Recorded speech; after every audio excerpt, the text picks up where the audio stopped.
Halo sob, ketemu lagi dengan gue Askar. Kali ini gue kedatangan seorang kawan juga nih dari Amputee Generation. Apa sih Amputee Generation itu? Jadi Amputee Generation itu sebuah perkumpulan lah ya, kawan-kawan amputee yang gue kenal dari YouTube gue, dan sekarang punya grup WhatsApp. Yang mau gabung mungkin bisa kontak nomor gue di bawah ini. Oke. Dan sekarang ini ada Uda Abdul yang mau sharing tentang pengalamannya bisa jadi PNS loh, dan gue dapat info PNS juga dari Uda Abdul. Oke, sekarang kita play videonya.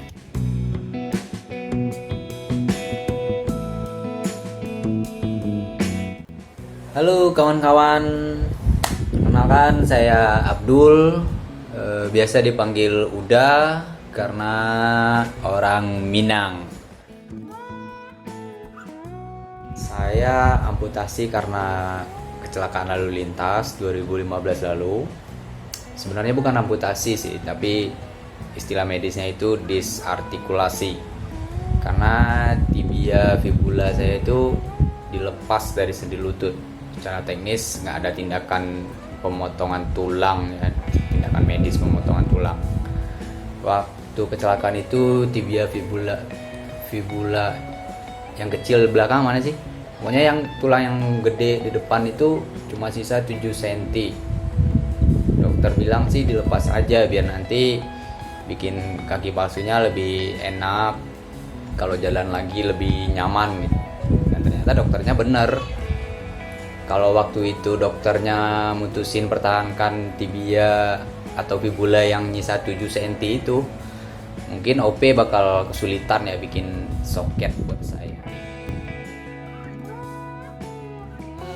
3 hari latihan udah bisa jalan tanpa tongkat, karena tekad sih sebenarnya.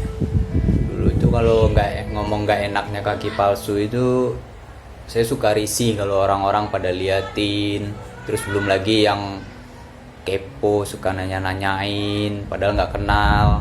Nah, tapi sekarang sih udah kebal sih. Malah kaki palsu saya itu dia biarin aja naked gitu, nggak pakai kosmetik cover lagi. Kalau kesulitannya apa ya? Paling canggung sih, kagok gitu.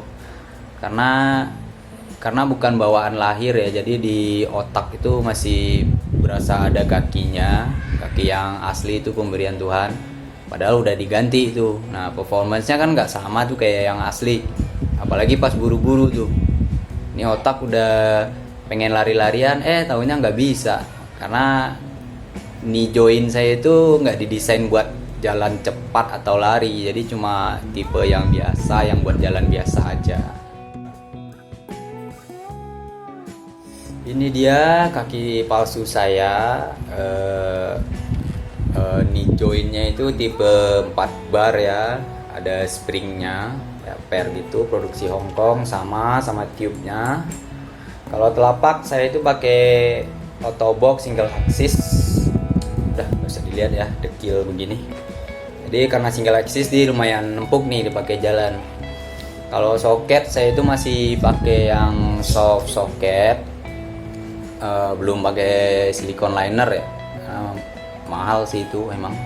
Katanya sih enak, pengen juga sih suatu hari nanti.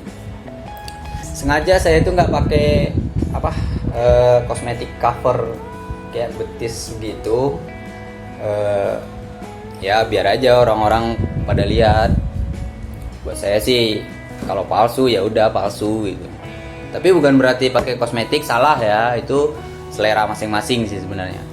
Cuma kalau saya emphasize-nya itu, ini loh saya, kaki saya satu tapi masih tetap nyari nafkah buat keluarga, tetap beraktivitas, dan ya bisa jalan kemanapun saya mau, gitu aja sih.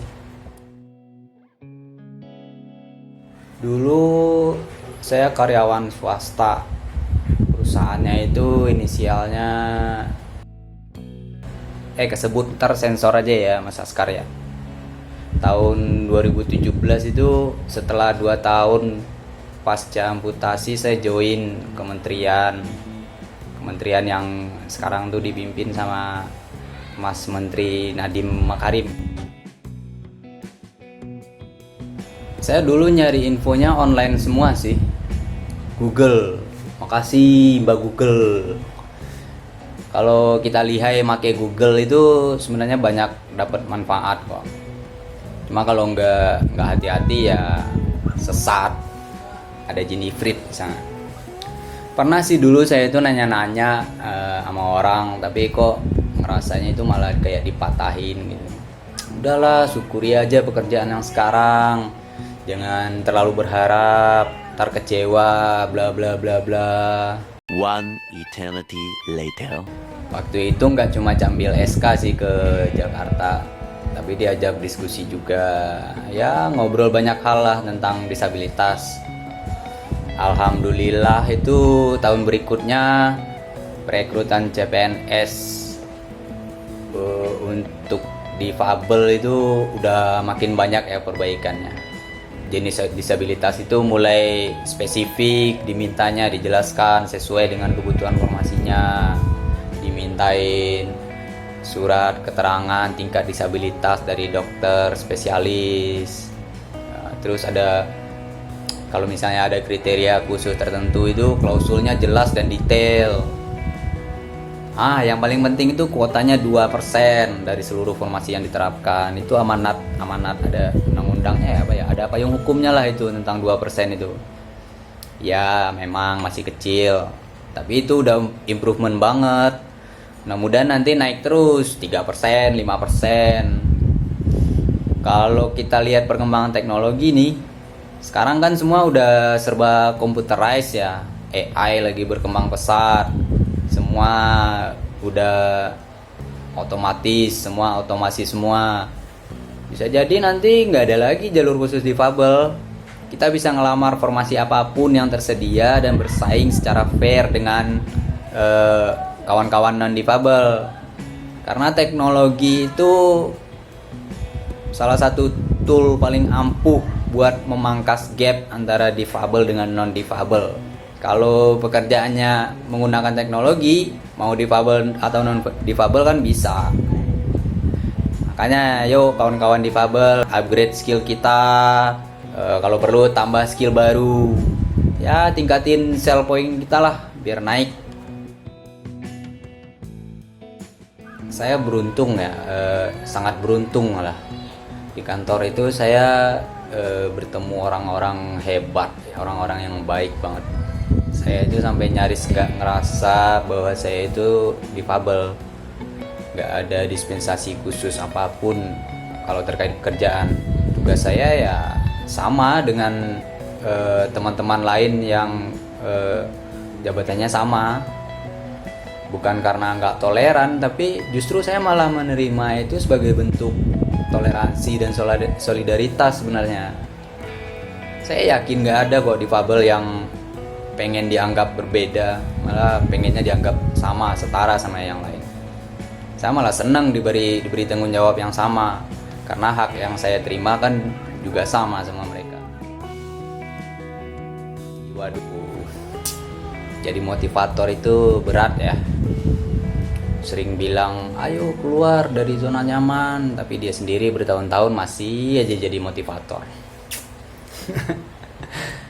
Tapi saya mau titip 2 pesan ya. Gini, pertama buat kawan-kawan amputi, kita itu harus tunjukin ke orang-orang kalau kita itu bisa berkarya seperti mereka, bahkan bisa lebih. Gak cukup mereka sekedar mikir hebat ya, 1 kaki bisa ini bisa itu. Kita harus bikin mereka itu mikir, gila, dia 1 kaki aja bisa begitu, lah gue yang 2 kaki udah ngapain aja. Itu harusnya mereka mikir tentang kita.